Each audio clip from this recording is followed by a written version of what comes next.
Will discuss about neural network. So fundamental of neural network आज अपन discuss करेंगे। Neural network कैसे work करता है। सो न्यूरल नेटवर्क की डिस्कस करने से पहले, आर्टिफिशियल न्यूरल नेटवर्क डिस्कस करने से पहले हम थोड़ा इसका बैकग्राउंड जानेंगे कि न्यूरल नेटवर्क आइडिया कैसे आया। So long time back neural network आज एग्जिस्ट नहीं करता है। जैसे हम आज neural network machine learning, deep learning या आर्टिफिशियल इंटेलिजेंस में सुनते, तो ऐसा नहीं कि ये कोई रिसेंट टॉपिक है कि अभी जस्ट मार्केट में आया है। इवन 16 डेकेड में बहुत सारे साइंटिस्ट हुए हैं। उनमें एक रोशन बोल्ट साइंटिस्ट हुआ। उन्होंने ह्यूमन ब्रेन पे काफ़ी स्टडी की और बायोलॉजिकल न्यूरॉन्स पे भी काफ़ी स्टडी की। उसके बेसिस पे उन्होंने एक पेपर निकाला और रिसर्च, उसके बेसिस पे उन्हें एक आर्टिफिशियल न्यूरॉन एक बिल्ड किया, एक सिंगल, जिसे बोलते हैं कि एक सिंपल परसेप्ट्रॉन बिल्ड किया। वो कैसे, उसने सोचा कि जैसे ब्रेन कैसे वर्क करता है। यदि ब्रेन का स्ट्रक्चर में सोचे तो कुछ dendrites, cell bodies, axon and this terminal axons. अब ये क्या कैसे वर्क करते हैं। इन जनरल केस में क्या होता है कि हमारे सेंसर से इनपुट जाता है, इनपुट जाएगा तो ब्रेन में कुछ कंप्यूटेशंस होगा, कंप्यूटेशन होगा, उसके बाद में हमारा कुछ आउटपुट आएगा। That is the flow how human brain is work. तो ह्यूमन ब्रेन का जो इनपुट है वो एक सेंसर्स है, सेंसर्स से, और सेंसर्स कनेक्टेड हैं ब्रेन से। सो और ब्रेन से सिग्नल जाता है, फिर ब्रेन में कुछ न्यूरॉन्स बने होते हैं, उनमें कुछ कंप्यूटेशंस होता है और कंप्यूटेशंस के बाद में आउटपुट आता है। तो यहाँ पे जो डायग्राम शो कर रखा है उसके अकॉर्डिंग टू ये बोला कि इनपुट और फिर कुछ कंप्यूटेशंस हो रहा है और फिर कुछ आउटपुट आ रहा है। ऐसा कुछ अपना ह्यूमन ब्रेन वर्क करता है। सिमिलर यहाँ पे डेंड्रीज जो होंगी वो एक तरह से इनपुट का काम करेंगे, और यहाँ पे टर्मिनल एक्सेस जो टर्मिनल एक्सॉन है, एक तरह से ये फीड करता है नेटवर्क में जहाँ पे कंप्यूटेशन स्टार्ट होता है। तो ये टर्मिनल एक्सेस, जिस पार्ट को अपन ये साइन पास ऐसा कुछ बोलते हैं इसको, और यहाँ पे कंप्यूटेशन शुरू हो रहा है और फाइनली हमारे को आउटपुट मिलता है। आउटपुट मतलब कि एक सिग्नल जाता है कि हमें ये टास्क परफॉर्म करना है या इसका ये रिजल्ट है, इसकी ये बात है। इसको मैथमेटिकल फॉर्मेट में रोशन बोल्ट ने इसको प्रूव किया कि इसको कैसे रखेंगे कि इनपुट में कोई सिग्नल है या इनपुट कुछ भी वैल्यू है, x1, x2, x3, कुछ एक फंक्शन बनाया, वो फंक्शन fx है, उसमें कुछ कंप्यूटेशन हुआ। वो फंक्शन क्या होगा, वो एक छोटा सा एक परसेप्ट्रॉन होगा। परसेप्ट्रॉन में क्या होता है वो अपन थोड़ा बाद में डिस्कस करेंगे, और फिर एक आउटपुट आएगा। तो ये बेसिक आर्टिफिशियल न्यूरॉन का डिस्क्रिप्शन जब उन्होंने इस तरह से बिल्ड किया। बट उस समय इतना स्कोप नहीं था, या फिर आप इन 60-70s के डेकेड में कंप्यूटर का एक तरह से एवोल्यूशन हो रहा था। 70-80 के डेकेड में माइक्रोसॉफ्ट एंड इवन एप्पल, ये सब लोग कंप्यूटर बनाने की कोशिश कर रहे थे, राइट। तो वो एक रिसर्च का टाइम था, बट कंप्यूटेशन कुछ था नहीं ऐसा तो कि जिसे ML का कुछ ऐसा किया जा सके, बट एक मैथमेटिकली फॉर्मेट में उसने रिप्रेजेंट किया। लेटर जब रिसर्च इवॉल्व हुआ, थोड़ा कंप्यूटेशन अवेलेबल हुआ, उसके बाद में लोगों ने छोटे छोटे मॉडल यानी डेटा साइंस करना कुछ शुरू किया। उसमें आपने कुछ दिनों पहले स्टडी किया होगा जब हमने आपको असाइनमेंट दिया था उसमें कोर्सेरा में, तो लॉजिस्टिक रिग्रेशन आपने पढ़ा होगा। तो लॉजिस्टिक रिग्रेशन का एक जो से बेसिक लॉजिस्टिक रिग्रेशन स्टडी किया, उसमें एक लीनियर फंक्शन आपने स्टडी किया, और fx ये this is the one function, this is final activation function. But यदि एक छोटा सा फंक्शन इसके पहले भी स्टडी किया होगा कि y इक्वल टू WTX+b। यदि हम इस WTX+b को बाहर निकाल दें, सिग्मा को छोड़ दें, तो y इक्वल टू WX+b होगा। यानी ये क्या है, इन आई थिंक 8th-9th क्लास में या 11th-12th क्लास में एक फॉर्मूला अपनी स्टडी करते हैं, लीनियर फंक्शन जिसको हम बोलते हैं y equal to mx+c, right. तो वो क्या है, एक तरह से लीनियर फंक्शन है। तो जहाँ पे mx+c है, c वहाँ पे कांस्टेंट होता है, और m यहाँ पे टेंजेंट होता है, और x ऐसे इनपुट होता है, और y फाइनली आउटपुट होता है। तो एक लीनियर इक्वेशन बनती है, वो लीनियर इक्वेशन। तो ये भी एक तरह से लीनियर इक्वेशन है। वो उसका सिमिलर अपन देखें तो WTX+b यानी एक लीनियर इक्वेशन होगा यहाँ पे, जहाँ पे W यहाँ पे वेट है, X यहाँ पे इनपुट है, और B यहाँ पे बाइसेस है। तो बाइसेस क्यों यूज करते हैं, हमें कुछ ना कुछ उसमें ऐड करना होता है जिससे कि कुछ वैल्यू चेंज हो। तो बाइसेस एक रेंडमली डिफाइंड कुछ वेटेड होते हैं, वो भी अपन ऐड करते हैं। और डब्ल्यू यहाँ पे क्या होता है, डब्ल्यू यानी वेट। वेट क्या, वेट टर्मिनोलॉजी यदि स्टडी हम देखें तो weight is a learning parameter. तो फाइनली जब हम एक किसी मॉडल को ट्रेन करते हैं, इवन आप बेसिक मॉडल को भी ट्रेन करते हो, एक लीनियर इक्वेशन को, इस लीनियर इक्वेशन को लेके भी आप ट्रेन करते हो, तो फाइनली जब आप इनपुट दे रहे हो, फिर कुछ वेट अपडेट होते हैं, उसके बाद में कुछ आउटपुट आता है, तो एक पूरा साइकिल बनता है। उसमें फाइनली आपको मॉडल ट्रेन होता है तो मिलता क्या है एंड में, आपने मॉडल सेव किया होगा .pt या .समथिंग कुछ पिकल फाइल में, अगर मॉडल सेव, वो सेव होता क्या है, तो एक्चुअल में जो सेव होता है वो होता है वेट। वेट क्या होता है, कुछ वैल्यूज़ होती हैं जो हमें इनपुट में देनी होती हैं, जिससे कि कुछ एक्सपेक्टेड आउटपुट आए, लेकिन वो वैल्यू क्या होंगी वही लर्न करना होता है। तो finally we are learning the weight. तो ये कंप्लीट साइकिल, जब इसको साइकिल ये चलेगा, मतलब साइकिल क्या होता है एमएल का,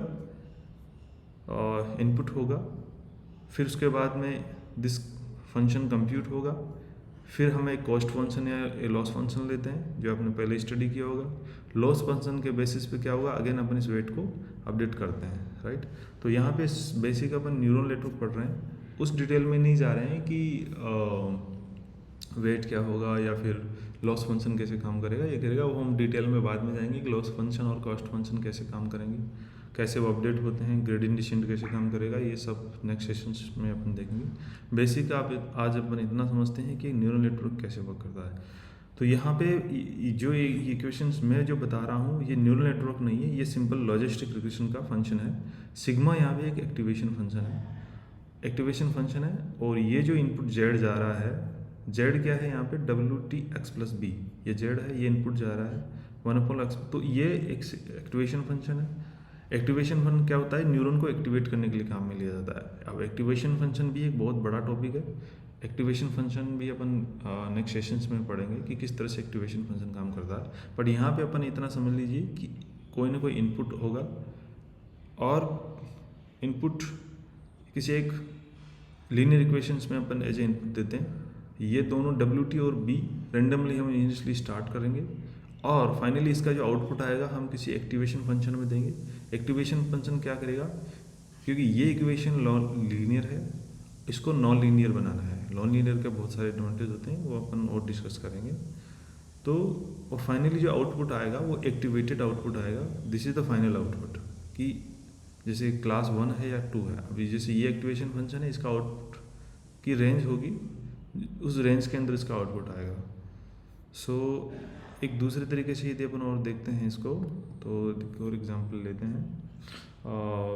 इसी का दूसरा वे है इसको रिप्रेजेंट करने का, थोड़ा समझने के हिसाब से, कि इनपुट x1, x2, x3 लिया, x1 को W1 से मल्टीप्लाई किया, x2 को W2 से मल्टीप्लाई किया, x3 को W3 से मल्टीप्लाई किया, ऐसे करके जितने भी सारे इनपुट आएंगे और ये मल्टीप्लाई करेंगे। अब आप ये समझो कि एक ही, तो यहाँ पे होगा Z=x1 W1 + b, Z2=x2 multiply by W2 + b, Z3=x3 plus, ऐसे करके बहुत सारे लीनियर फंक्शन आ गए, राइट। उन सारे लीनियर फंक्शन, सारे इनपुट आ रहे हैं, उनका सम कर रहे हैं, वेट कर रहे हैं, उन सारे लीनियर फंक्शन को हम फीड कर रहे हैं सम करके एक्टिवेशन फंक्शन में, फाइनली अपन को आउटपुट मिल रहा है। ये जो आप थ्योरी पढ़ रहे हो, ये पहला एक्टिवेशन है, ये सिंगल न्यूरॉन एक्टिवेशन है, राइट। सिंगल है, मल्टीपल नहीं है। यहाँ पे सिर्फ एक फॉर हो रहा है, एक एक्टिवेशन फंक्शन आ रहा है, आउटपुट आ रहा है। अब नेटवर्क बनाना है अपन को। ये जो अभी तक जो मैंने कहानी बताई है वो सिर्फ एक न्यूरॉन की बताई है, कि एक न्यूरॉन में गया, यहाँ पे कुछ एक न्यूरॉन पे क्या कंपटीशन होने वाला है। यहाँ पे ये जो कंपटीशन हो रहा है वो एक न्यूरॉन में हो रहा है। ऐसे लाखों न्यूरॉन्स बनेंगे, या फिर आपके जितने बड़े नेटवर्क बनेगा उतना इस तरफ से न्यूरॉन्स अपन बना सकते हैं। तो ये एक न्यूरॉन का कंपटीशन है। जितने सारे इनपुट आए उनको समेशन करेंगे, ऐड करेंगे, फंक्शन में जाएगा और एक्टिवेशन फंक्शन में जाएगा, फाइनली अपन को आउटपुट मिलेगा। तो ये एक न्यूरॉन का यहाँ पे एक एक्टिवेशन, एक लेयर, एक एक्टिवेशन का यहाँ पे कंप्यूटेशन अपन डिस्कस कर रहे हैं, राइट। तो इसी तरीके से अब जैसे मैंने ये एक का बताया, इसी तरीके से मान लो कि ये एक इनपुट लेयर है, ठीक है, ये हिडन लेयर है, ये आउटपुट लेयर है। ऐसे ये सिर्फ 2 लेयर की हम बात कर रहे हैं, ऐसे बहुत सारी लेयर हम ऐड कर सकते हैं, 1 2 3 5 6 लेयर, 10 लेयर, 15 लेयर, 20 लेयर। तो बहुत बड़ा नेटवर्क है इसमें, डेंस नेटवर्क भी इसमें बन सकता है। तो जिस तरह से पहले अपन ने बात की थी कि एक इनपुट, तो यहाँ पे मान लो इनपुट ही आ रहा है, अब इसका इनपुट इसमें भी जा रहा है, इसमें भी जा रहा है, इसमें भी जा रहा है, इसमें भी जा रहा है। नेटवर्क तभी तो बनाएगा कि जब सबका इनपुट सब में जा रहा है, राइट। अब बेस्ड ऑन होता है कि यहाँ पे भी जैसे कि मान लो लेयर नंबर 1 है, ये लेयर नंबर 2 है, राइट। तो लेयर नंबर 1 लेयर नंबर 2 यहाँ पे ये फुली कनेक्टेड है, यानी हर एक एक्टिवेशन का इनपुट हर एक नेक्स्ट लेयर में जाएगा, राइट। जैसे फर्स्ट एक्टिवेशन का इनपुट इसमें भी गया, इसमें भी गया, इसमें भी गया, इसमें भी गया, ऐसे सेकंड इनपुट इसमें भी गया, इसमें भी गया, इसमें भी गया, इसमें भी गया, थर्ड का इनपुट इसमें भी गया, इसमें भी गया, इसमें भी गया, इसमें भी गया, ऐसे करके एक नेटवर्क बना, राइट। सो फाइनली सबका इनपुट गया। अब पहले अपन ने ये देखा था कि जब मान लो ये इनपुट जा रहा है और ये एक न्यूरॉन में जा रहा है, ऐसे करके यहाँ पे मल्टीपल ऐड करें। यहाँ पे अपन ने क्या किया कि जिस तरह से ये जो बॉक्स ऐड किया था अपन ने, जिसे राउंड बना हुआ है, ऐसा करके अपन ने मल्टीपल ऐड कर दी यहाँ पे, और सबका एक लेयर वाइज यहाँ पे जा रहा है, राइट। सो और finally this is the output layer. अब अब यहाँ पे तो मल्टीपल एक्टिवेशंस हैं, बट आउटपुट अपन को सिंगल चाहिए, इसलिए यहाँ पे न्यूरॉन का number of activation is 1, input is 3, hidden में एक्टिवेशन 4 है, आउटपुट में 1 एक्टिवेशन है, राइट। हर लेवल पे एक्टिवेशन काम रहेगा और फाइनली अपन को आउटपुट मिल जाएगा, राइट। और कंप्यूटेशन वही रहेगी, फॉर्मूला वही रहेगा, y इक्वल टू या z इक्वल टू, फॉर्मूला वही रहेगा। क्या फॉर्मूला रहेगा हर एक एक्टिवेशन पे फाइनली कि WT(x+b) उसको अपन एक्टिवेशन में डालेंगे। फॉर्मूला हर एक लेयर पे, हर एक कंप्यूटेशन पे, सब जगह सेम ही फॉर्मूला कंप्यूट होगा, राइट। जितने इसमें इनपुट आ रहे हैं उनका समेशन होगा, WT(x+b) होगा, फाइनली उसका एक्टिवेशन ये बन जाएगा। ऐसे यहाँ इसमें 3 इनपुट है, इसमें भी 3 इनपुट है, इसमें भी 3 इनपुट है, हर एक एक्टिवेशन पे 3 इनपुट है, 1 2 3 4 एक्टिवेशन है, इसमें 3 इनपुट है। तो यहाँ पे जैसे 3 इनपुट है, मान लो x1 x2 x3 ऐसे है, मान लो इसका भी x1 x2 x3 है, तो पहला इनपुट आएगा x1 x2 x3, तो x1 plus W1, x2 plus W2, x2 plus W2, ऐसे समेशन होगा, फाइनली होगा, और फिर उसको एक्टिवेशन में पास करेंगे, वो रिजल्ट आएगा, वो नेक्स्ट न्यूरॉन्स पे जाएगा। यहाँ पे 4 इनपुट है, राइट, 4 इनपुट हैं, तो हर एक इनपुट का फॉर्मूला वही सेम रहेगा, WT+XB, और फिर फाइनली उसको एक्टिवेशन फंक्शन में पास करेंगे। तो भले नेटवर्क कितना ही बड़ा हो, फॉलो तो जो रोशन बोल्ट ने जो फॉर्मूला दिया था अपन को WT(x+b) उसी को लेके करना है, फॉलो तो सारा उसी को लेके करना है, चाहे कितना ही बड़ा नेटवर्क बने, ऐसा क्या करें। तो ये इस तरह से एक न्यूरल नेटवर्क अपना वर्क कर रहा है। और तो इसमें कुछ डाउट हो तो अपन डिस्कस करेंगे। और जो मैंने डिस्कस किया वो बेसिक न्यूरल नेटवर्क डिस्कस किया है। न्यूरल नेटवर्क में भी बहुत सारे टाइप्स होते हैं। आर्टिफिशियल न्यूरल नेटवर्क एक्चुअली जो मैंने जो आपको बताया वो ANN बताया, ऑलमोस्ट आर्टिफिशियल न्यूरल नेटवर्क का एक बेसिक आर्टिफिशियल न्यूरल नेटवर्क बताया। ANN आर्टिफिशियल न्यूरल नेटवर्क होता है, बहुत जगह काम आता है, चाहे टेक्स्ट प्रोसेसिंग हो, टेबुलर डेटा हो, या फिर बहुत सारा डेटा हो, उसके उनके लिए सबके लिए मोस्टली ANN अपन काम लेते हैं। फुली कलेक्टेड नेयर ये सब ANN में अपन उसमें यूज़ करते हैं। CNN स्पेशली इमेज टास्क के लिए रहता है, इमेज टास्क हो या फिर और भी कॉम्प्लेक्स टास्क हो, जहाँ पे कन्वोल्यूशनल न्यूरल नेटवर्क इसको बोलते हैं।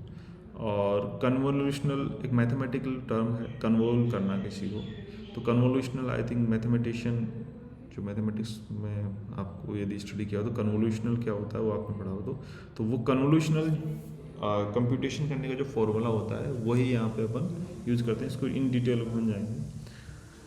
RNN ये रिकरेंट न्यूरल नेटवर्क है। तो एक्चुअली जहाँ पे हमको प्रीवियस इनपुट क्या रहा उसको यदि हमें मेमोराइज भी करना है, छोटा मोटा मेमोराइज भी करना है, जहाँ पे सीक्वेंस मैटर करता है।